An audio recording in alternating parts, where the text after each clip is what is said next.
자, 안녕하십니까. 소방학 개론 여러분들하고 같이 수업을 진행하게 될 정태화라고 합니다. 소방학 개론은 이제 그 소방 시험에서 필수 과목으로 지정이 됐죠. 그래서 통상 우리가 이제 소방학 개론이라는 그 과목이 이전에는 조정 과목, 선택 과목 중에 하나였기 때문에 소방관임에도 불구하고 시험을 안 봐도 됐던 시절이 있었는데 지금은 좀 바뀌었죠. 소방학 개론은 크게 이 4개의 파트로 분류가 됩니다. 처음에 어떻게 분류가 되냐면 소방 조직이라는 부분이 나오기 시작해요. 그럼 이 소방 조직은 뭐 하는 곳이냐? 여기서 인사라든가 역사라든가 내가 속해 있는 조직이 어떻게 움직이는지, 구성이 어떻게 되는지 이런 것들을 배운다라고 생각하시면 돼요. 그럼 두 번째 파트는 재난관리가 됩니다. 자, 재난관리는 어쩔 수가 없는 게 소방은 일단 기본적으로 재난 시에 어떤 역할을 하기 위해 있는 조직이다 보니까 재난관리, 즉 재난을 어떻게 일어나기 전에 어떻게 관리할 것인지, 재난이 일어나고 난 다음에 소방은 어떤 역할을 할 것인지 이런 거에 대해서 충분히 이렇게 배운다라고 생각하시면 돼요. 그럼 그 다음은 연소하고 화재이론이라는 부분을 배웁니다. 사실 우리가 전통적으로 소방이라는 의미는 근대적 의미에서는 재난관리가 소방 안에 포함이 된 거지만 아주 전통적인 의미는 불을 끄는 게 기본이었어요. 그랬을 때 연소라는 게 무엇인지를 하나 배워요. 그럼 연소가 다 화재냐? 그렇지는 않죠. 연소가 화재로 넘어가는 게 무엇인가를 배워요. 그리고 여기 점이 하나 있습니다. 통상 이 점은 저는 이상연소 혹은 폭발 이렇게 부르는데, 자, 연소가 정상적으로 타요. 그러다가 이상연소 현상에 의해서 터지는 경우들이 발생해요. 그럼 그때부터 우리는 그거를 폭발이라고 부릅니다. 그래서 연소이론과 화재이론을 배우고 나면은 순서상으로 뭘 배우냐? 그 다음에 소화활동을 배워요. 이건 뭐냐?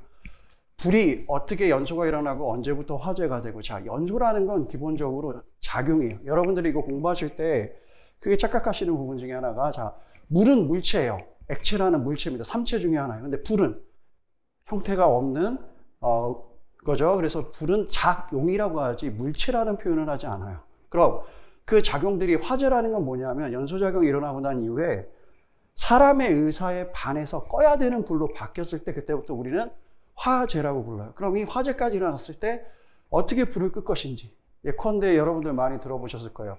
기름불 난 데다가 물 붓지 말라고. 왜냐하면 물을 붓게 되면 순간적으로 이게 비등하면서 화재 면이 확대되는 모습을 보기 때문에. 그렇다면 소방관이라면 어떤 불에 의해서 이게 화재가 났는지를 고려해서 어떤 액체, 뭐 예컨대 어떤 소화 약제를 써서 불을 끌 것인지에 대해서 깊게 알고 가시겠죠. 그런 공부다라고 생각하시면 돼요. 그리고 또 한 가지는 이 안에 뭐가 포함되어 있냐? 소방시설들이 어떻게 되어 있는지. 이거를 소방관들이 관리를 해야 돼요. 그렇기 때문에 어떻게 했을 때 정상 범위 안에 들어가는지에 대해서 구성이 되어 있다 라고 생각하시면 돼요. 그럼 이렇게까지 해서가 크게 4개 파트인데, 자, 이제 하나하나씩 조금 뜯어보면 통상 소방 조직 문제는 한 3문제에서 4문제 정도가 출제가 됩니다. 뭐 분량도 그렇게 많지는 않아요. 이 안에서 뭐 소방이 어떻게 구성되어 있는지나 어떻게 인사가 되는지, 역사라든가 이 정도만 공부를 하시면 됩니다. 그럼 두 번째 재난관리도 파트상으로 한 3개에서 4문제 정도가 출제가 된다 생각하시면 돼요. 그럼 여기는 나올 수 있는 게 좀 한정이 되어 있는 편입니다. 그럼 여러분들이 이 공무원 시험이든 어떤 시험이든 간에 잘 보시려면은 남들 맞히는 문제는 나도 맞히셔야 돼요. 그리고 남들 못 맞히는 문제에서 몇 문제만 더 맞히시면 붙는 게 공무원 시험의 특징이에요. 공무원 시험을 무조건 500점 만점을 목표로 세우시는 거, 목표는 좋은데 그렇게 전략을 세우시면요, 공부가 길어져요. 남들 맞히는 거 똑같이 맞추고 나머지에서 한두 개 혹은 두세 개 정도를 더 맞춰서 붙겠다라는 목표를 잡으셔야 돼요. 자, 그럼 여기 이렇게 하면 비중은 좀 낮죠. 근데 기본적으로 분량이 작습니다. 그럼 세 번째인 연소하고 화재 이론이 통상 7문제에서 8문제쯤 나와요. 왜냐하면 범위도 많고, 그리고 또 여러분들이 공부하시다 보면은 대부분 연소하고 화재 이론은 우리가 일상적인 생활하고도 맞닿는 문제들이 많아서 되게 재밌어들 하세요. 자, 그리고 소화 활동 문제가 보통 7개에서 8문제 정도가 출제가 됩니다. 보통 이 안에서는 소화활동은 그나마 연소화재 이론을 배우고 난 다음에, 이 연소화재 이론과 소화활동은 끊어서 얘기하기가 어려워요. 왜냐하면 자, 뭐 연소라는 게 연소의 3요소, 4요소를 첫 시간부터 여러분들이 나중에 배우시는데, 배우실 때 3요소, 4요소 중에 하나를 없애는 게 소화활동이에요. 그게 4대 소화효과라는 표현을 써요. 그렇기 때문에 이렇게 순서가 내려온다. 배우는 순서도 이렇게 배우거나 아니면은 이렇게 두 개 따로, 이렇게 두 개 따로 배우시거나 이런 식으로 배웁니다. 통상적으로 요즘은 기본서들이 연소화제 이론이 맨 처음에 나오고 그 다음 소화 이론 나오고 그 뒤에 조직이나 재난관리 이론 이렇게 나오는 경우도 있어요. 그거는 저자분들 마음인 거고, 저도 기본서 자체는 그렇게 집필하는 스타일이기도 합니다. 자, 그럼 첫 번째 나오는 소방 조직은 세뇌 문제인데 이 안에 포함되어 있는 문제는 보통 다른 건 몰라도 요거 하나는 확실해요. 소방 역사가 최소 한 문제 이상 무조건 나온다는 거예요. 두 문제 나오는 애도 있는데 거의 한 문제는 고정으로 나와요. 그 다음에 여 안에서 또 중요한 게 인사, 즉 나의 인사권자는 누구이며 나의 발령권자는 누구이며 이 조직 체계는 어떻게 돌아가는지 이런 것들을 배웁니다. 그 다음에 조직 구성 체계. 왜냐하면 소방이나 군대나 경찰이나 이런 데들은 상하 복종, 즉 준군사적 조직 체계라고도 표현을 하는데 이 급박한 상황에서 명령의 통일의 원칙이 굉장히 중요하기 때문에 내가 누구한테 명령받고 누구한테 보고해야 되는지를 알아야 됩니다. 그렇기 때문에 중요시 다릅니다. 그래서 보통 이 정도로 구성이 돼 있다 정도만 생각을 하시면 돼요. 그럼 재난관리는 어떻게 구성이 되느냐? 재난에 관한 재난이 뭔지부터 여러 가지 학설이나 이론들도 많습니다. 그런데 시험은 아무래도 우리나라는 재난 및 안전관리 기본법이죠. 이 안에서 재난이 어떻게 분류돼요? 재난이라는 건 우리나라는 크게 세 가지로 분류해요. 자연재난과 사회적 재난과 해외재난. 그리고 그 재난 관리를 어떻게 할 것인가. 재난 관리라는 거는 예방, 대비, 대응, 복구라는 4단계가 있는데 그 중에서도 시험에 집중적으로 나오는 건 아무래도 대응 단계일 수밖에 없습니다. 왜냐? 대응 단계가 돼야 소방이 주도적인 역할을 합니다. 그 전까지는 사실 예산과 관련된 돈 문제예요. 소방이 주도적으로 무언가를 하기 위해서는요, 기본적으로 그 대응 단계가 돼서 소방이 출동해야 돼요.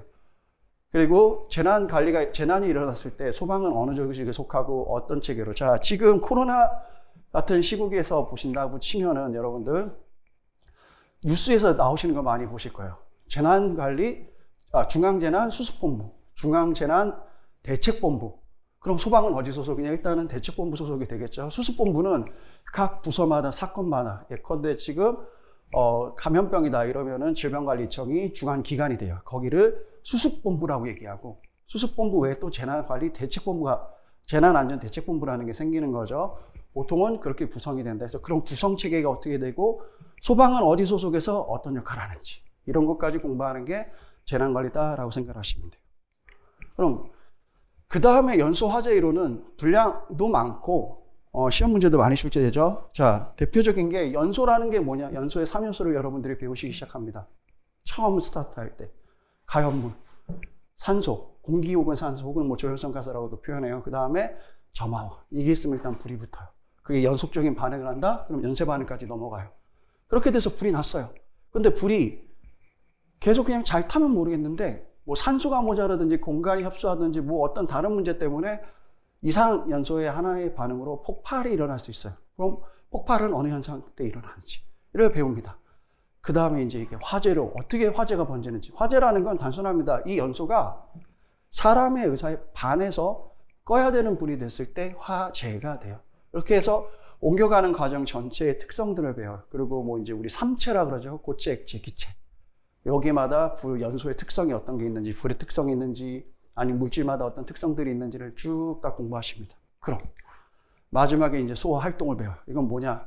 자, 연소 폭발 화재 이론 등에 대해서, 그 폭발 등에 대해서 소화 방법을 배웁니다. 그리고 여기에 추가가 되는 거예요. 차라리 여기까지는 여러분들이 쉽게 공부하시는데 조금 분량도 많고 외울 것도 많으면서 여러분들이 힘들게 괴롭히는 거는 소방시설 쪽이다라고 생각하시면. 근데 소방시설도 중요한 이유 중에 하나가, 자, 시험에서는 압도적으로 스프링클러나 자동화재 탐지기 분야가 시험에 조금 더 많이 나와요. 물론 다른 것도 많이 나와요. 피난기구도 많이 나오고 다 나오는데 좀 많이 나오는 이유 중에 하나가, 불이 났다라고 가정을 했을 때 그 건물에서 인명을 살리는데 초기에 가장 유효한 거는 크게 자동화재 탐지기, 즉 불이 발생되는 걸 알려주는 거. 그 다음에 초반에 스프링클러가 굉장히 큰 역할을 하기 때문에 아무래도 그거 위주로 시험에 나온다라고 생각을 하시면 됩니다. 그래서 이렇게 구성이 되고, 자, 이거 공부하실 때도 여러분 누누이 얘기합니다만 이렇게 이어서 배우셔야 돼요.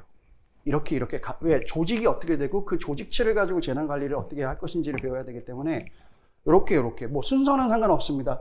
이렇게 두 개씩 끊어서 배우시면은 가장 안정적으로 이해하기가 쉬워요. 그리고 연소화제 이론을 모르는데 갑자기 소화활동 이론을 잘할 수 있다. 이거는 힘든 일입니다. 왜냐하면 불의 특성을 알아야 뭐 이게 어떤 분이에요. 그리고 장소도 어느 장소에서 불이 났느냐에 따라서 어떤 소화약제를 쓸 것인지를 공부를 해야 돼요. 보통은 시험은 20문제인데 그 구성 체계는 이런 비율로, 이 배점 비율로 거의 구성이 됩니다. 물론 저게 100%라는 소리는 아니에요. 그렇지만 저 형태로 구성이 되기 때문에 저 형태에 맞게 각각 특성에 맞게끔 공부를 충분히 하신다면은 소방학 개론에서는 여러분들 좋은 성적을 거두실 수 있을 겁니다. 그리고 이제는 정규 과목이 됐기 때문에, 그러니까 조정 점수 없는 정규 과목이 됐기 때문에 여러분들이 조금 더 깊이 있게 공부를 하실 필요도 있다라고 생각이 듭니다. 자, 지금 이제 기본적으로 소방학 개론 OT를 저하고 좀 진행을 해보셨는데 수업이 진행되면 될수록 점점 더 이제 재밌는 내용들도 많기 때문에 여러분들이 흥미를 갖고 공부를 좀 하셨으면 좋겠습니다. 자, OT 받는 일하고 수고하셨고요. 다음부터는 정규 수업 시간에 뵙도록 하겠습니다. 자, 수고들 하셨습니다.